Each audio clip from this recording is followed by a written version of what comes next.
Welcome, Frankie. I'm, Thank you. I'm so excited. Thank you so much. I'm so glad to have you with us here today. And we are just delighted and excited to hear your story. You guys, the audience, you are in for a treat. Frankie Gaylord is a wife and a mama to five beautiful babies. She's a stay at home mama. She's a homeschool mama this year who just loves Jesus. And she has a beautiful story that really is a beauty for ashes story. And I look forward to hearing it right along with you guys. So, Frankie, would you just share your story with us? Yes, I would love to. I would love to. It brought tears to my eyes just hearing you say those words. I was really reflecting that today, beauty for ashes, in different parts of motherhood, and I hope throughout my story we'll get to the part that I was reflecting about. But I'll start kind of from the beginning. I am 39 years old, and I have been sober 16 years. I'm a member of a fellowship that counts those years, and I absolutely love that fellowship. And I grew up Christian. My mom is a holiness, oneness, Pentecostal, Jesus loving. I grew up right next door to a family church and in Lulu. We're small town people and just country folk. And I remember going to that church, and really my family did everything but dancing with rattlesnakes. I mean, they did everything. And so a lot of that stuff kind of scared me as a young child. And then I would, see things that my mama went through and really question and doubt the God that she described me and that I was learning about in church. And so somewhere along the line, I got the inkling that I needed to be perfect for this God to love me and not see the things that I saw in my mom, like depression, not have those things happen. That if I was just perfect enough, that I would be God's chosen one, and all of those things would not happen to me. And so that was how I thought the relationship with God would have to work. And so everything that I did wrong, like, went in the shame bucket. And Mhm. so my mom and dad divorced when I was 3 years old. I'm my dad's only child. And I have a sibling, but she is 17 years older than me. So I was born an aunt. My sister's oldest child was 9 months old when I was born. So I Mhm. was raised with my nieces and nephews like brothers and sisters. Mhm. And my mom or dad never remarried, and they were both older when they had me. My mom was 39 when she had me. And so I was raised basically as an only child. Um, my mom did not drink alcohol or do drugs. My dad did drink, but he never drank in front of me, and I would go over there every weekend. He was very uptight and unhappy, and I took that as, "Oh, well, it's me, so I need to act right, and I need to act perfect, and then maybe I'll get that love and attention." And I think that that also played into what I viewed from God as needing to be perfect. Um, so everything that happened to me as a child, there were things that happened that you never want to happen to kids. I was molested when I was starting 4 or 5 years old, and that went into that shame bucket, and it twisted something. And I thought, something is bad wrong with me. And then things happened in kindergarten, in public school. I thought, see, something really is bad wrong with me.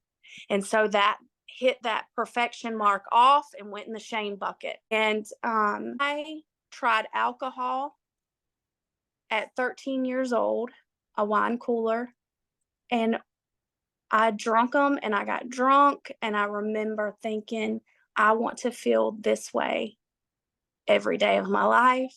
I don't feel shamed. I don't feel fearful. I'm not judging and criticizing everyone. And I'm not hiding who I am. And I Mhm. loved it.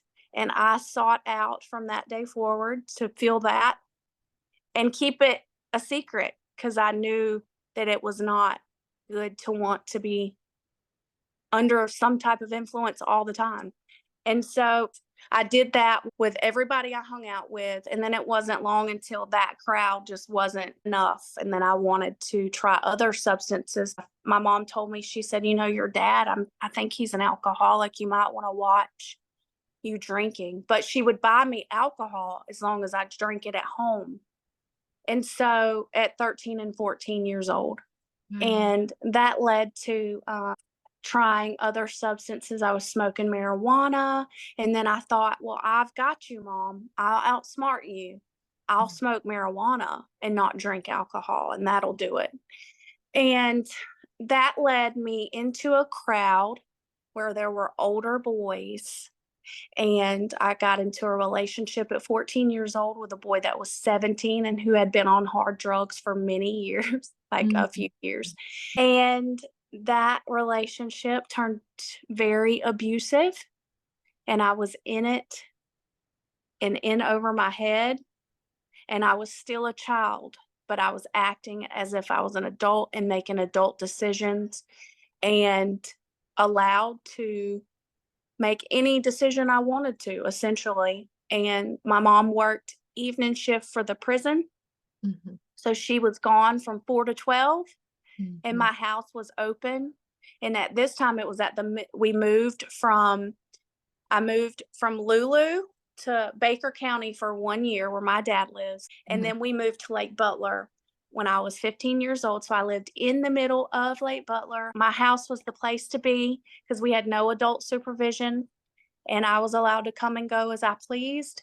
And I was in this abusive relationship, and I was drunk or high daily Mm. at at 16 years old.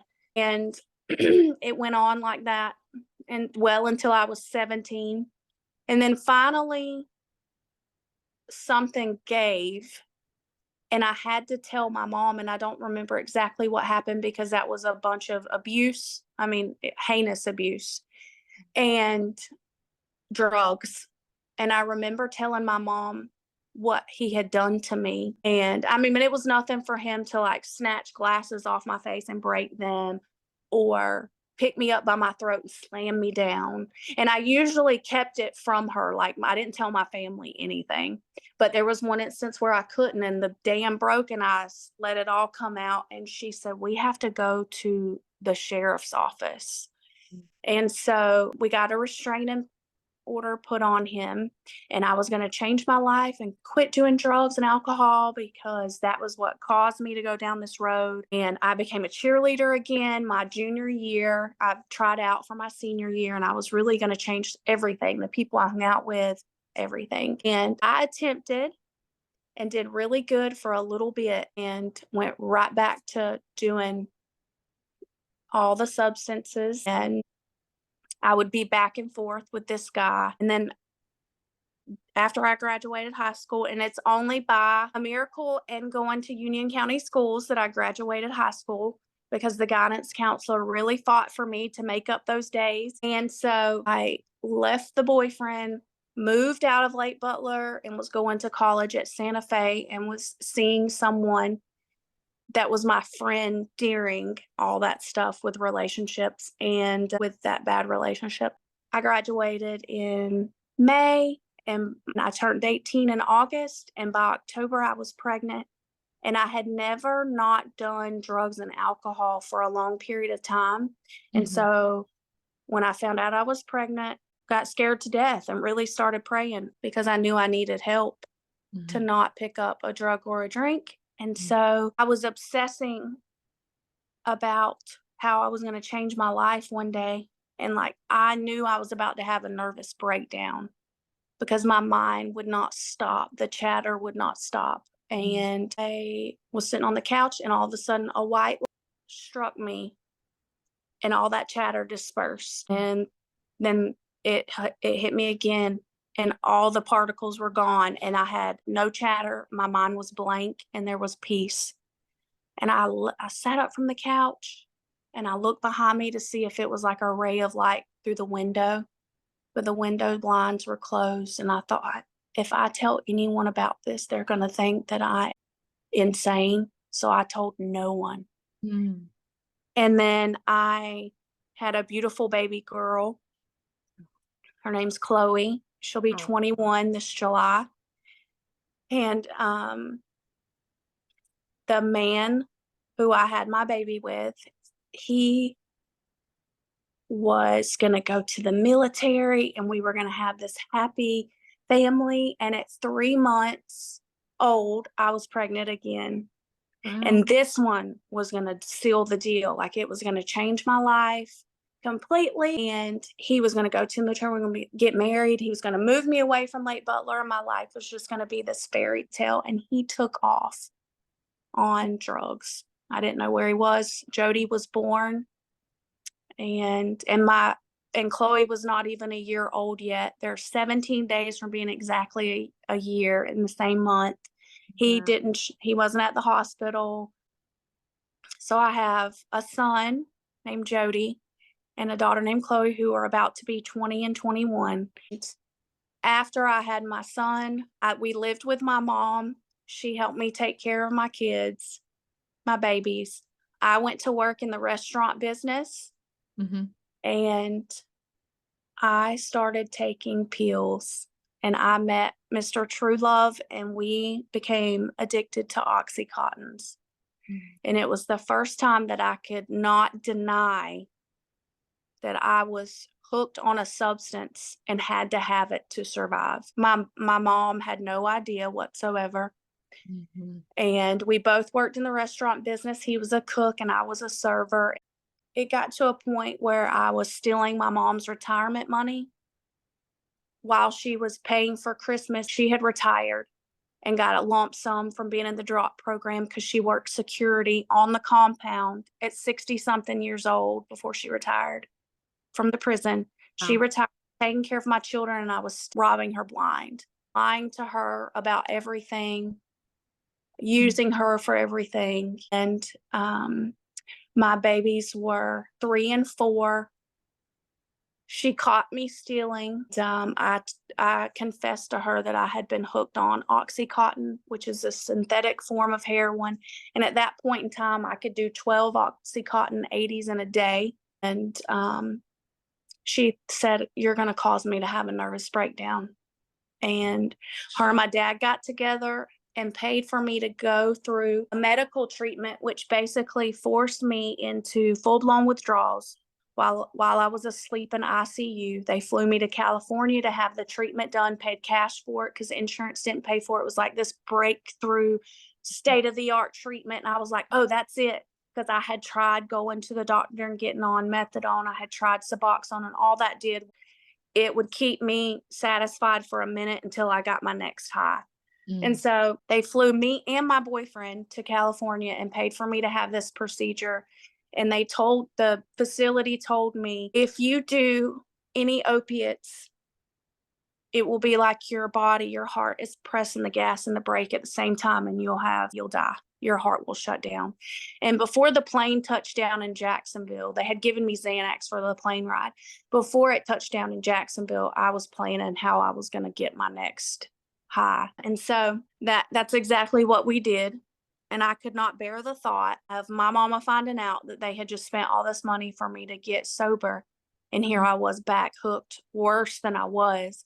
So I'm Mm. like, I'll go back to school and I'll change my life this way. And so I took out a student loan and I put her name on it.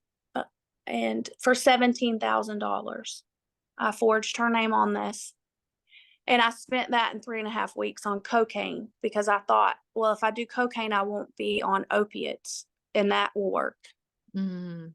Mm. And so that money was gone 3.5 weeks. She got a piece of letter in the mail, or they called her, and she called me and she said, "I'm sending you to prison. You're done taking Mm. advantage of me. You're not sending me to an early grave. I'm done with you. Sign over the rights to your kids. You're not a mama. You never have been." Oh. And so when she said that to me, there was only one other place I could live, and it was with a guy named Critter. And I really thought I was too good to go there. And so at some point in this time frame, my best friend had caught wind of what was going on, and she didn't drink and drug like I did.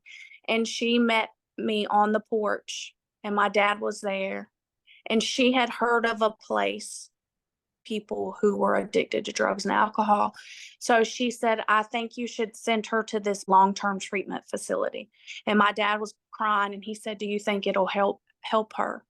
And she said, yes, I think it'll help. So instead of going to prison, I thought, well, I'll go to rehab. And that's why I was like, okay, I'll go. Mhm. And I really thought that it would get me out of the responsibility from being a mom, because I couldn't be one at that point, and it would get everybody off my back, and I would be able to come back and everybody wouldn't be mad at me. That's Mhm. really all I had. That's really how I thought. I did not have an inkling of how big my problem was, because I did not care. It wasn't in me to care. And so I to a place called the Bridges of Hope in Georgia, and there's no medical treatment. It's just based on the 12 steps of Alcoholics Anonymous. And there was a bunch of women up there. It was a women only facility in the middle of nowhere in a pine forest.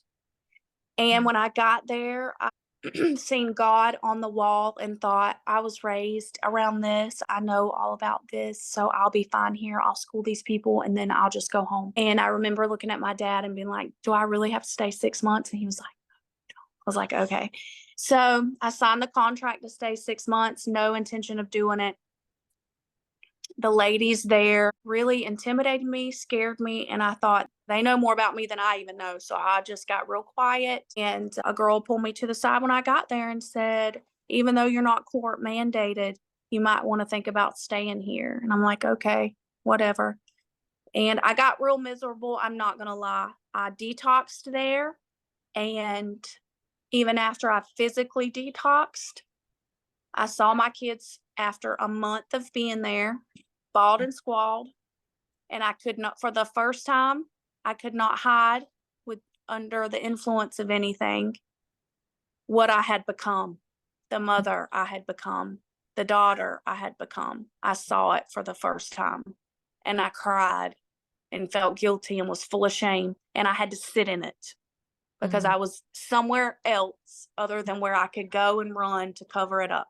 Right, right. And so, and mentally, I got in a lot of mental anguish and emotional pain for the first 3 months of being there, because I could not cover it up and I had to sit in it and listen to my own thoughts. And for the first time, it was broken down to me that alcoholism and drug addiction is a disease.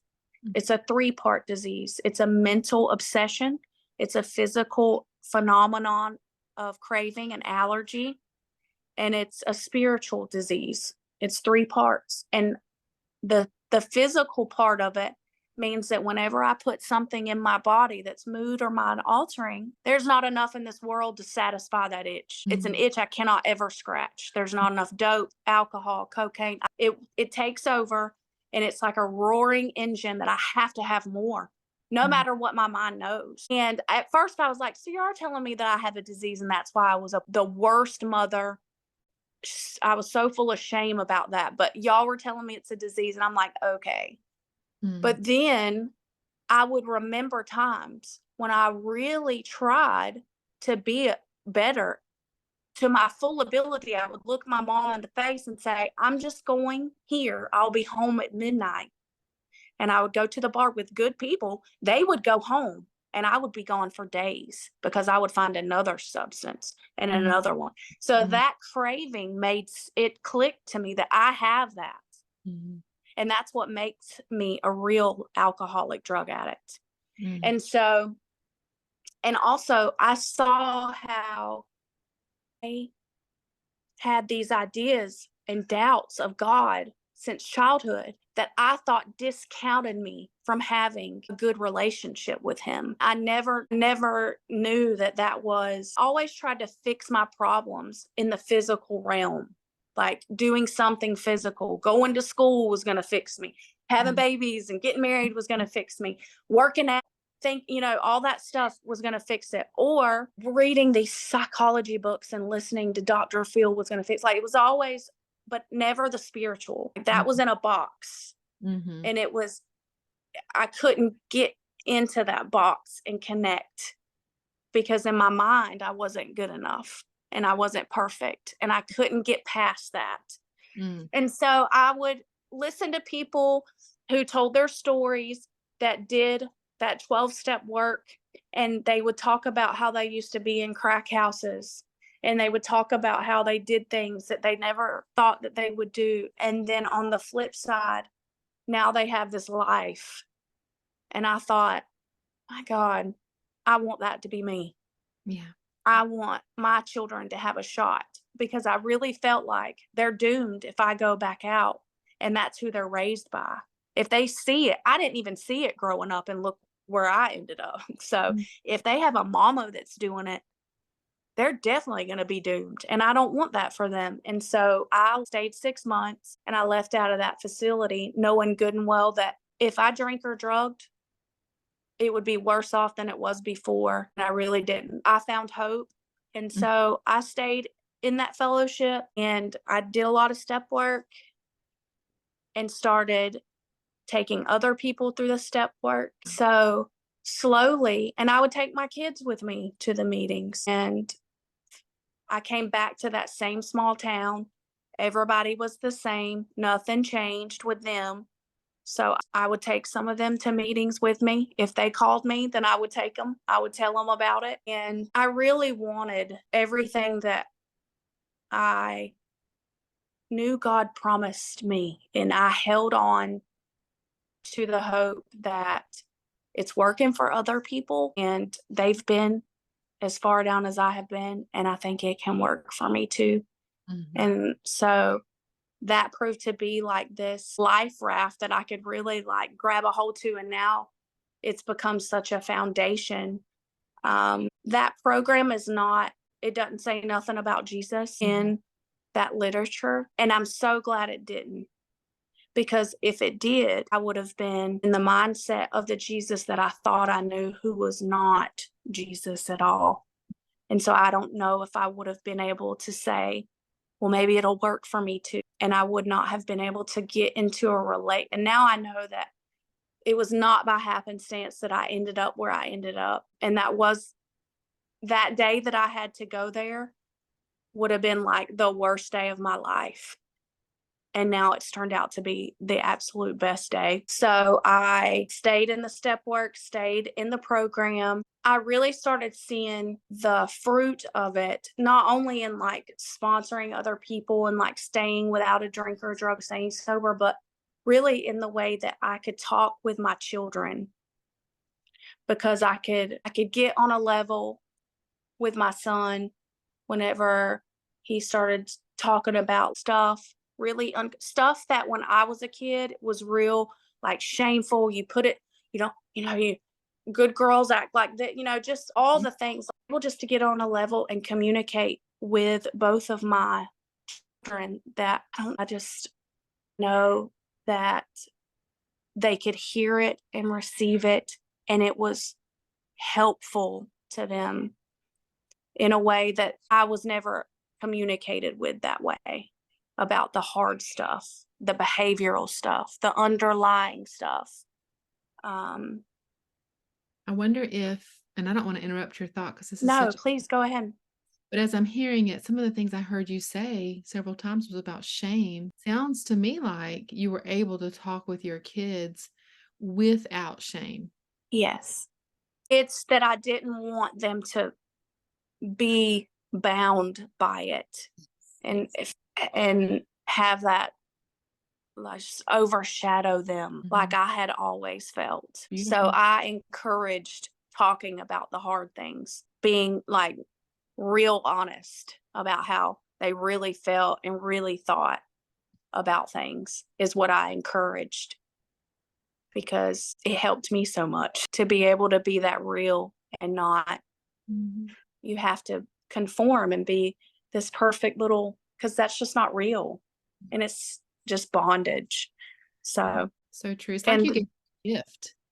Really? And the thing you said you were kind of fearful of them, taking that same path with the substances and stuff, because they hadn't or you hadn't seen it as a child, but yet they had seen it and you were concerned for that. But in reality, because you were able to be completely transparent with them, it's almost like really it went the other way. Yeah. And it's been a blessing to them to have you as their mama. They don't remember because they were 3 and 4 when I went and got sober. Mhm. And they don't son gave me my 16-year medallion this year, and he said, I don't really remember my mom being crazy, but I think she's pretty cool and she's really self-aware of stuff that's going on.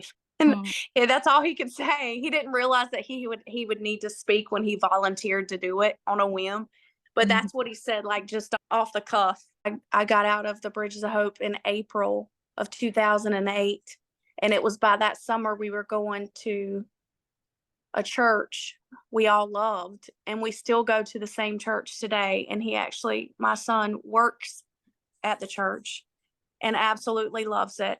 And I'll think about that. Sometimes it'll just, the goodness of God it'll bring tears to my eyes, of just how different things could have gone, how good just his hand being on everything and how good it is. It's definitely because we talked a little bit about it being like a story of redemption, and that's what I'm hearing too. I mean, he really did. He did really redeem your life and in turn your children's, and Mhm. that you can have on others because you said you've even taken other people through some of these steps and the meetings and having an impact outside of your family.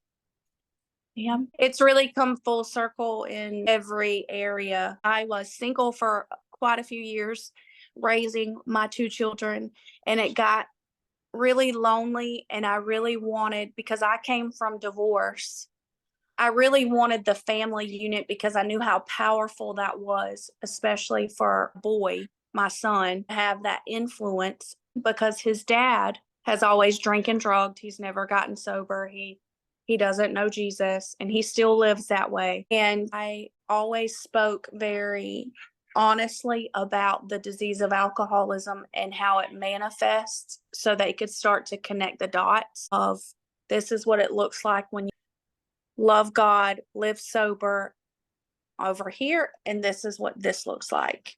And so they were able to gather enough to not want any part of that lifestyle. And so, but I went through years of praying, and I would even pray with, I remember Jody asking Jody, like, what would you want in a father figure? And he's like, I just want somebody to take me fishing. I was like, well, let's pray for that. And so we prayed for that. And I was 10 years sober when I met my husband, and I was working at Budweiser, and that's where he works. And so I met my husband, and he loves to fish. So he Oh, definitely took Jody fishing. But we got married when I was in nursing school. I graduated and got pregnant with our daughter the weekend I graduated, and I think her and Jody, there's a 15-year age gap, and Everett just turned 3, so I have 3 more children, mm. and I had them at home, and Oh. all of those experiences, my home birth, are so much it takes to do that for me. Like, I get on a level with Jesus like none other. And that's what I was reflecting on today because I was listening to someone else's experience in home birth, but I was reflecting on mine and Jesus. And then it hit me. It was like you went from someone who, whenever you are addicted to opiates, we're born with opiate receptors. And when you're addicted, they fill up and your body creates more. So you need more opiates to go on them. So you have no pain tolerance whatsoever. I mean, you can like hit your arm and it feels like it's like broken because you're just so doped out. And so I was such like feeble, just to go from that to 15 years later to being someone who completely trusts and relies on Jesus and uses their body and just goes in beast mode and has these babies and does it 3 times. 3 times, yes. Wow. Yes, like that is just Incredible. phenomenal. Yes. That's supernaturally amazing, and, that's Yes, definitely the beauty for ashes. That's beauty. yes. I mean, and to think you would have not even, had you continued down the path clearly that you were on, I would be dead very likely, in prison. or in prison, or not been able to have raised your children. I would have no relationship with them. And my older 2, they still live at home.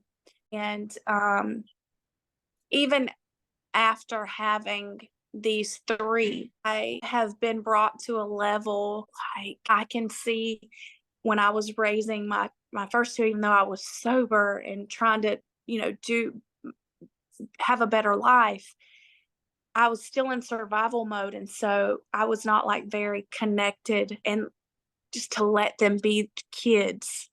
And so now that I have my babies at home and I really like foster that the kid, the baby, let them be kids and try to be an emotionally connected and well-rounded instead of in survival mode and my nervous system dysregulated and all that. I can see where it was back then. And I've went to them and I've apologized for things. So we've grown so much Yeah. to, my daughter is going to move out this summer. She turns 21. She's like, I'm not going to be the only 21-year-old still at home with a 12 o'clock curfew because we have rules here. And I'm excited for her, all the things. But she went out this weekend and she came home on Sunday. She's like, can I have a hug? I really missed you, Mom. And she Mhm. said, I was telling Jake today that I just really miss my mama. I seen a meme or something on Instagram and it said, the real test is not whether your kids like have all these accolades. It's do they still want to be around you when they don't have to be? Yeah. Yeah. And so and it used to be like that. Like I was raised that way. So I put that on them. Like, you got to graduate high school, go to college, and that's what you do. So Mhm. you can be this and it can look like this. And then I feel good, basically. Mhm. And I didn't push that with Chloe after it got to a point because I'm an RN with a bachelor's that I don't care to. At this point, I'm a mama. And Okay. so it's all like just as long as my girl loves Jesus and is putting her hands to something that she loves and is doing for the glory of God, like I could care less about your college degree. And like I just want to have a relationship with them and be connected to them and be an emotional safe landing place because for so long I wasn't, because I wasn't able to be. I wasn't, you know, at the place where I could be. I was in survival mode. So that's what I want with my relationship with my older children, just to be, and my babies too. Like, Mm. and it's hard. It's work growing up while you're raising and being emotionally mature. And it's Mhm. not always perfect. Mhm. But my weakness, he's strong. So That's right. it's touch and go day to day. It's so true, and, even with just, moms who don't have any of those particular obstacles that you had, I think that's still often the desire is just to have that relationship, and it's true, like, we are not sanctified fully sanctified when our children are born. It's like a process, and a lot of times I think really God grows us Yeah, during the motherhood journey. At least I feel like that for myself. I'm a whole different person absolutely. that now than I was when my children were born. Made lots of mistakes along the way, and thankfully they're gracious and Mhm. resilient, right? Yeah. And they still love us and want to be around us, like you were saying. I think that's a huge measure of success as a mom, regardless of what our kids choose to do. That's what matters, that they love Jesus and they don't mind to hang around us too. Yep. I agree. Those relationships are what matter. So one of the things I was listening to so much, this is just such a beautiful story. It's a very touching story, and I feel like the listeners are going to just love it. And some of them I feel like will really resonate with your story, Frankie. And if there was anything you could say, like if there's somebody listening that maybe is really in the pit, like Mhm. really, downtrodden in the midst of maybe whatever it is that's got them, be it a substance or be it any type of maybe mental illness or anything Mm. that depression or anything that they're struggling with, okay? What do you feel like if you could just say one thing to them, if you could address them, what would be the thing that would make the biggest difference in their life?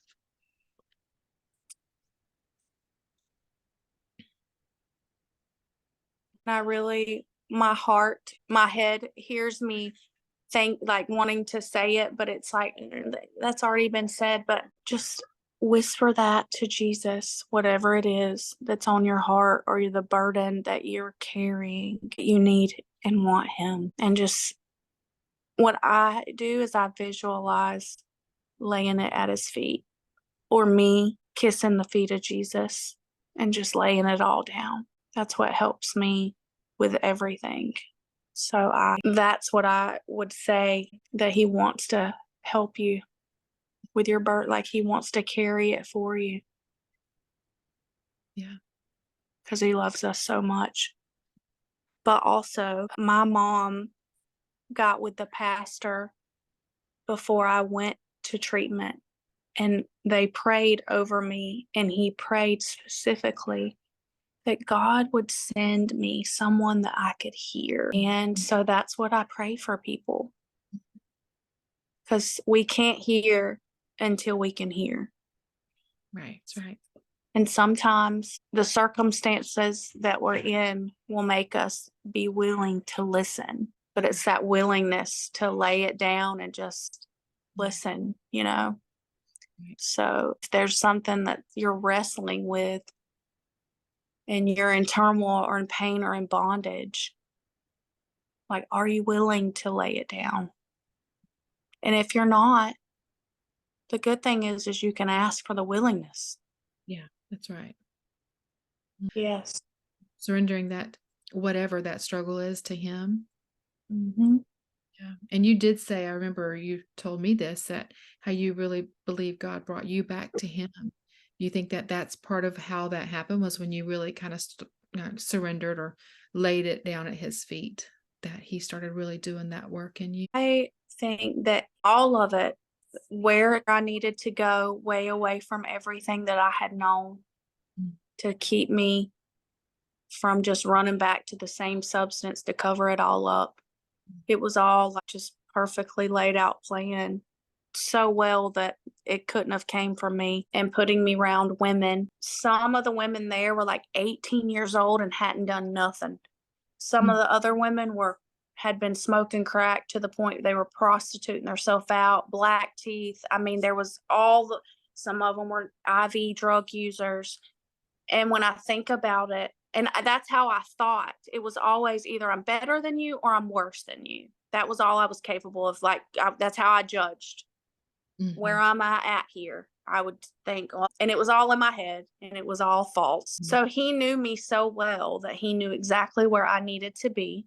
Because when I was talking to all these different women and listening, I knew that I might not be an IV drug user yet, but right before I went to the bridges, I was hanging out with people who were, and I knew in my heart, because I had already smoked crack, that that would be the next thing I did. Like, it was like all lined up to where it was like, if you pick up, that's you. You're looking at what you're going to be and do.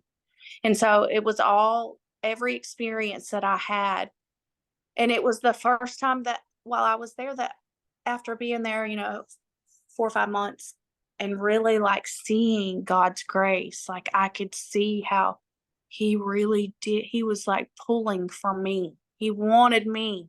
He wanted good for me. I Yeah. could see it because I Yeah. knew I would not be there if He didn't. And there were so many people in Lake Butler that I drugged with and all that, that I got to go and be sober and hear a message and find out why I did the things that I did. Like it just answered so many questions. And so I knew that it was nothing short but his hand, because there were so many things that were not explained except by his goodness. I was pretty beat up when I got there from my own doing.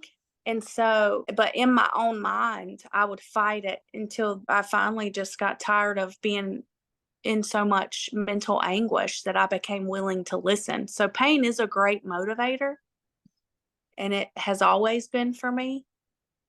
But the ongoing threat of going back to who I was and dying or being put in prison and my children, like that was like, you need to listen up here because that's what's waiting for you.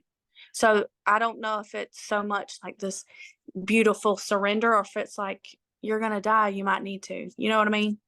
But Mhm. I have had situations like my last baby, she was a complete surprise and not on my radar. And Mhm. I was very distraught when I found I was pregnant with her, because I really didn't know how I was going to handle another baby. So, and all my plans, like I had all these plans that I was going to do with my career, and how could I even, so Mm. I was distraught, emotionally spent. But I got to a point at 2 or 3 months pregnant and I said, all right, you got it all. I give, I uncle. And Mhm. I even have a picture next to my bed that says beautiful surrender, and it's a painting, because so many things happened that when I surrendered, like he took care of things financially. I mean, it was like the windows of heaven had opened, and I said, now I know why it's beautiful surrender. And I want to be at this place with every situation. So you can have it all. I give. And I want to be at that place with every situation. So, Again, another area that's just beauty from the ashes, because mhm, I'm sure each of those situations, if you look back at them individually, they may have felt like ashes at one point, but now yes. you can see beauty in them. I mean, I believe where it talks about, almost said similar to this verse, you say God wanted good for you. And I Mhm, believe that is so true. He does. He's a beautiful plan for you. And you're living it out now, mhm, you know? And how another thought that came to me too, just hearing through your story, is that God has worked all of these things to this point of good, like Romans 8:28. He does mm, work all things out for our good. Sure, if you could go back in time and tell yourself that way back in those deep, dark times, you might not would have believed it. right. Right. But it's interesting because you referenced hearing other people's stories of how they had had the good after, and now Mhm, yet that's what you're walking in. yeah. That is definitely just very much a redemption story. Good.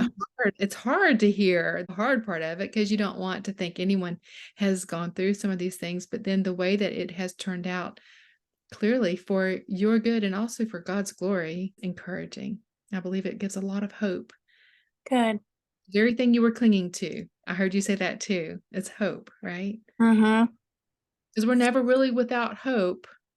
I feel like it's always there for us if we reach out for it. It And may it feel does make sense that hope deferred makes the heart sick, because if we don't, then we're in this just limbo of, if this circumstance works out good, then I'll be happy. And then everything. And it's just like, wait a minute. And it's so easy to get caught in that.